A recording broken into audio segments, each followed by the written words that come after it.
All right, everybody, welcome into Sunday, and our wonderful topic today is a very simple little one: life and work, two of the greatest intangibles there are. For indeed, as there are people on the planet, there is a definition just the same as for love. There is for life and there is for work, because we all have our own perceptions of what all of those things mean.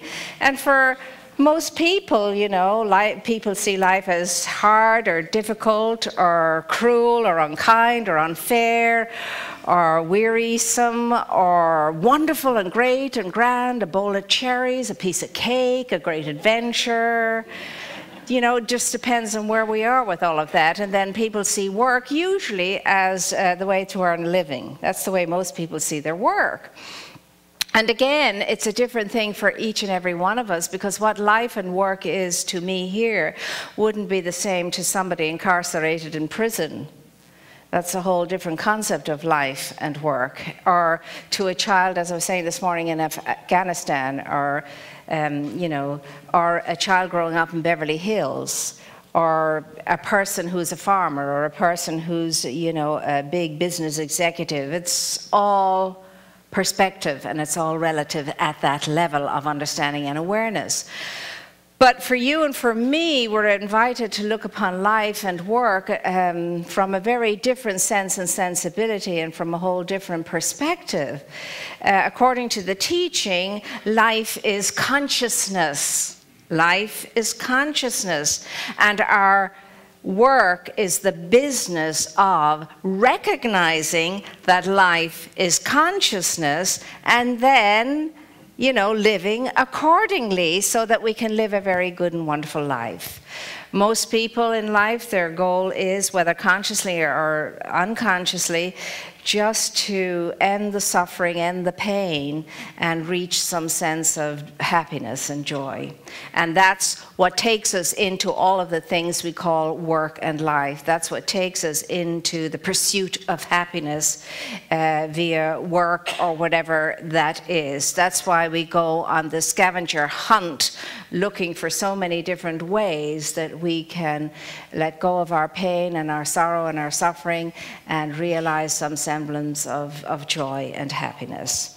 And so when we seek that on the outside, in the outside world, of course, it just doesn't last. It doesn't hold. We may accomplish it for 2 minutes, but it doesn't hold. It doesn't have a base structure, a foundation that's solid enough for it to hold. So for us, the pursuit of happiness, or the pursuit of joy, or the pursuit of Satchitananda, universal conscious bliss, would be by understanding that consciousness is the only thing that's going to take us into a life that we truly want to live, a life wherein we can flourish, we can thrive, and we can accomplish that sense of integration and bliss that we so desire. And we only desire it because we knew it once. Once upon a time, we knew that integrated life of bliss. As the scriptures say, take me back to the former days of glory before the world began. And we knew that when we were on the invisible side of life, and when we were without form. Without form in the mind and the consciousness of the Almighty, the Creator, the divine designer of it all, we were totally at one and knew exactly who and what we were. And so once coming into form now, you have the opportunity, as I have, to reconnect with all of that and remember that. I love the story from the East. It's a Hindu story, and it tells us about how the world was in the beginning. And so once upon a time, God was having a great good day and decided, you know what? I need something more. I want more fun and more laughter in my life. I think I'm going to create. I will create a universe. I will create a world. I will create beings, and I will enjoy the game of their life as they play it. And I will have a wonderful time in so doing. And so, as if God could get bored, but stay with the story anyway. It's a story. It's a story. It's a metaphor. And so God creates the wonderful universe and universi beyond, or verses, and also created beings in God's own image and likeness through self-contemplation upon God's self. So all went well for a little bit of time, and then God was getting bored again. Why was that? Well, it was because these great beings that God had created, these human beings, were very great and very powerful and magnificent and majestic. So they had the power to come right back to source. And after they had been here for a little while, they said, okay, been there, done that, bought the t-shirt, out of here now, back to source. And that wasn't the purpose that God had in mind. He wanted to enjoy the game of life through all these myriads of forms so that God could laugh a lot.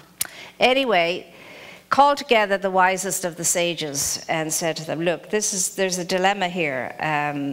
It's not happening the way I want it to happen. You're all just coming back straight away, and nothing of what I designed is taking place. And I want to enjoy the game of life, and I want to see myself in expression through myriads of forms. In form, I don't want you all coming back again like you are, so what are we going to do about it? So they thought, said, okay. Here's what we can do. We can take the key to consciousness, the key to conscious awareness, that powerful conscious universal consciousness that enables us all to be exactly where we wish to be in the instant we wish to be it. And we can bury it and hide it, and so that human beings will have to go search for it. And it'll take them quite some time to find it, and then you'll be able to have the enjoyment of your game and see all of this going on. And so they said, well, where are we going to bury it? And one said, well, let's bury it in the deepest ocean in the Pacific, the deepest spot. And then another one said, no, let's bury it up on the highest mountain in the Himalayas. And another one said, no, let's bury it in the biggest desert there is. And the conversation went on, and then God said, no. He says, it's not going to happen because I can see the future, and mankind is going to become master of the seas and master of the mountains and master of the deserts and so on, and will be able to find the key. Not a problem. They'll be able to find it easily enough. So no one else had another solution, and God said, okay, here's what's going to happen. I'm going to take the key and I'm going to bury it right within the center core of each individual's being. Because mankind, I've seen into the future, mankind will do anything, go on any trip, any journey, risk anything to reach the moon, to reach the bottom of the sea, to harness the power of creation, except man will not go 2 feet within sight himself to find the hidden key. I know that. I've looked into the future. I can see it. Apart from a few. So it was decided then that the key to infinite consciousness would be buried within the very heart of mankind. And then God could sit back, look at the game, and laugh God's self silly at the shenanigans we all get up to. And that's the job that you and I have in our lives, to retrieve the key, unlock consciousness, and realize ourselves in our truth. That's our job. That's our work. So what we have to do now is to remember to wake up to the understanding and the realization that life is consciousness, consciousness rules. And that thought, all thought, is creative. And every time I think, I'm creating something or another. And when I back my thinking with feeling, I add conviction to my thought. And if I'm convicted about something, it is going to show up in my life as an experience. Now that's the teaching. We have tried it out and we know it works. And we certainly have plenty of experience of it working on the negative side of life. Now I think the world could be in a bit of a state, because since you and I, all of us here, know the teaching, know how life works, know what the purpose of life is and what is expected of each and every one of us in life, and yet look at us all. We know the teaching, but we don't apply it. Not sufficiently, not well enough, so that we can release the pain and enter into Satchitananda, the bliss of unified conscious being. So if we're finding it a challenge, can you imagine what the world out there is finding it? If we who know have been exposed to what can be and yet don't sufficiently apply the principles so that we can realize it and enjoy it, the world out there is in a struggle too. And yet, it only takes the quantum number amongst us reaching that state of awareness for everybody to wake up like Watson's 100th monkey and be in that state of being too. So today, and for this week, the challenge is to look at your life and ask yourself what you do think about your life. What is your life? What is your life's work? Do you know what it is? Do you know what that is? Have you ever really, really thought it through and come to a conclusion and come to a decision? The great Nanak was a beautiful, wise, wonderful teacher in the East, was approached one day by a disciple of his, and he said, Master, I want to know the value of life. Nanak hadn't time at the moment. He said, come back to me tomorrow morning. So he came back the next day. And Nanak said, here's a diamond, go into the marketplace and have it appraised for me and come back then. So he went out into the marketplace, and the first stall he managed to see was a fruit stall, and he went to the owner and said, what do you think is the value of this diamond? What do you think it's worth? He says, I really don't know, but I'd be happy to give you a big basket of oranges for it. And the disciple said, well, thank you very much, and moved on. The next one he came to were the fruits, the vegetable man, and he said the same thing to the man. Could you tell me what you think is the value of this diamond? And the man said, really, I don't know, but hey, you could have a sack of potatoes for it, and I'd be happy to exchange with you for a sack of potatoes. He said, thanks, but no thanks. Moved on, and the story was the same. Came to a little jeweler in the marketplace, and he said to the jeweler, what do you think is the value of this diamond? He said, it seems to be a nice diamond. He said, I'll give you 1,000 rupees for it. And the disciple said, no, I don't think so. So eventually he was told where to go to find the most amazing of all gem examiners and jewelers in the town. And he found the man, and he brought in his diamond, and he said, I have this diamond, and I wonder if you would appraise it for me. So he took the diamond, and he looked very carefully at the diamond, spent time over it, and so on. And when he was finished, he looked up with very bright eyes, and he said, sir, he says, this diamond is priceless. You can't sell this diamond. It's priceless. So he went back, the disciple, and told Nanak what was happening, and so forth. And Nanak said, yes. He says, now you understand the value of life. It's priceless. So don't squander it or throw it away. Your life, all life, is priceless. It's beyond value. So don't squander it and don't throw it away. One of my teachers, Sadhguru Baba Muktananda, way back when, told another story about being around and about in the streets of Bombay, Mumbai. And the children were playing, and they were singing a song. And the song that they were singing was, oh man, how have you changed? The sky hasn't changed, the earth hasn't changed, fire hasn't changed, water hasn't changed, the trees haven't changed, the moon hasn't changed, the sun hasn't changed, oh man, how have you changed? And he was saying that the possibility of change within us is phenomenal. And we change all the time. But we can choose to change on the advancing, flourishing, thriving side of life or not.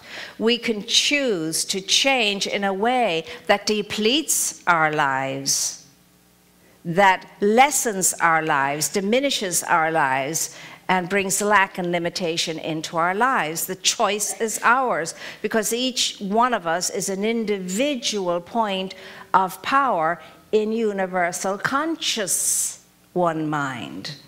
And so it's the same consciousness that all of us are thinking into, and we're all thinking with that capacity to be conscious into the one mind, and there is only one mind. There's not my mind, your mind, his mind, her mind, their mind.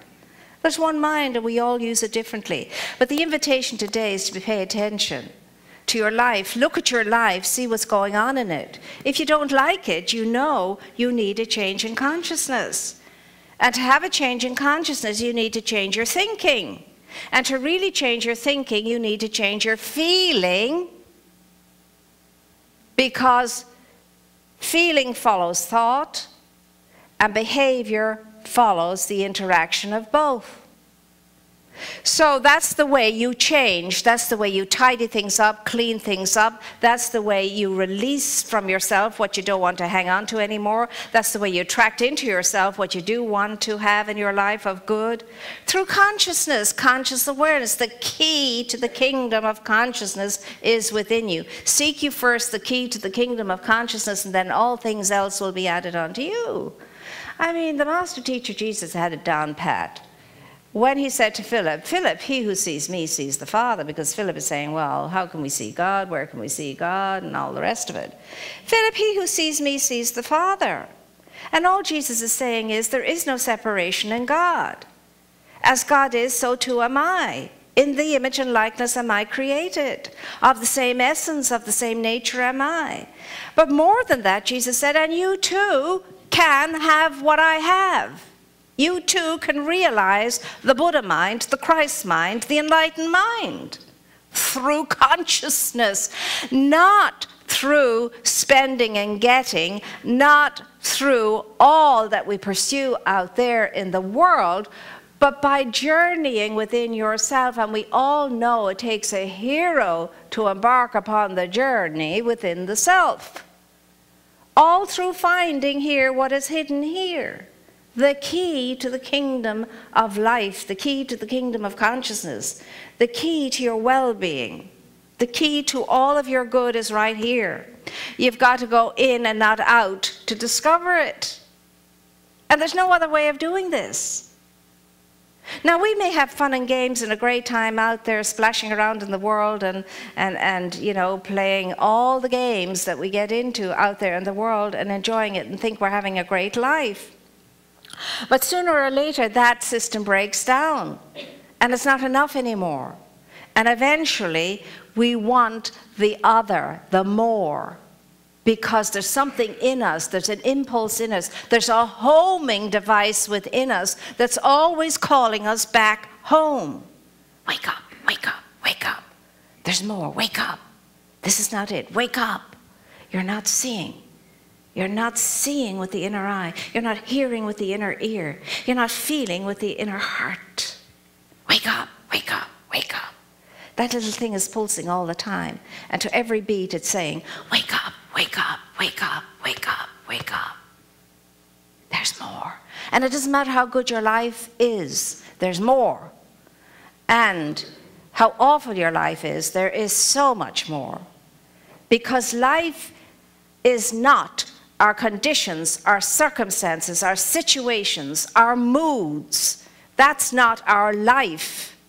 That's not life. Those are the illusions in life. Those are factoids. They're facts of life, but they're not the truth of life. The truth of life is I am a point of power in an infinite, universal consciousness that is all power. And I can allow as much of that empowerment to flow through me as I choose to, as I think I can, as I feel I can, as I know I can, and only that much. So if something is stopping me and blocking me, it's not anything out there. It's not God up there. It's me right here stopping and blocking myself through my negative, erroneous thinking and my negative, erroneous, entertained feeling, conviction. That's what's stopping me. That's what's blocking me. Nothing else. So before you know where you're going, you better wake up and know where you came from. Because where you came from is all good, all fullness, completeness. And you can be as you were once upon a time when you were formless in the mind of the Creator that created you. And there's nothing stopping you from that except you and your resistance to the truth of your being and your addiction to thinking that you are your circumstances, your conditions, your situations, and your moodiness. That's the only thing that stops you. The choices you make in your mind, the choices you make regarding your feelings, and the choices you make regard to your behavior and your mood swings. That is all. So the next time, and I hope it's very soon, you have a mood swing, just catch yourself on, pull yourself up by the shoulder, slap yourself and snap out of it. And no, this is not the truth of my being. This is not who I am. I am not suffering. I am not pain. I am not lack. I am not limitation. I am not my circumstances. I am not my situation. I am so much more than that. And because I am so much more of that, the power within me is there present and available to me to help me change my circumstances, change my conditions, let go of my lack, let go of my limitation, release me from the pain of it all, Alfie, and raise me up into the divine bliss that I'm supposed to be living and demonstrating to all that I am. I am the bliss, the Ananda of God. Of God, that's what I am. I am strong. I am awesomely mighty. I am powerful, not of myself, but because the indwelling spirit that lives, moves, and has its being in me. Do you believe that? Yeah. Yes. 10 of us believe it. It's a start. It's a start. But that's what it's going to take. Getting up out of our inertia. And let me tell you, there's no one in this room that's not suffering from inertia to some degree or another. Inertia, the sticky, gluey, tacky stuff that keeps us stuck and permanent in what we have decided is our life. Well, let's make another decision. Let's decide differently from here on in. Question yourself, question yourself, question yourself, question yourself. Is this my life? Is this what I'm meant for? Is this why I'm here? Is this what it's all about? And you'll always get the answer, of course not. No, no, no, no, no, no, no, no, no. That's not what your life is about. Your life is first and foremost about chilling out of all the negativity and then opening yourself up to the truth of your being. The truth and the only truth that can set you free. That I am divinely designed. That I came in here equipped with a huge legacy, a birthright. I came in here with everything I need in order to flourish and to thrive, regardless of what I came into. Within me is this homing device and this intuitive intelligence that's elbowing me and nudging me and punching me and kicking me up the rumpus sometimes when I don't respond, so that I can get it. And if you've been kicked up the rumpus recently, it's because you're so asleep and so unconscious. Otherwise, you would have responded to the little nudge in the beginning. So I am knowing this week we will pay attention to the nudges, respond to the nudges, and make a different decision with regard to our life and with regard to our living, and choose on the affirmative side of life. Am I going to be the only one on my own doing this week? No. Okay. So say with me now, right here and right now. Right here, right now. Exactly as I am. I am incredible. I am amazing. I am awesome. I am powerful. I am the magnificence of my Creator. And I know who I am. I celebrate who I am. And from this moment forward, I'm awake. And so it is.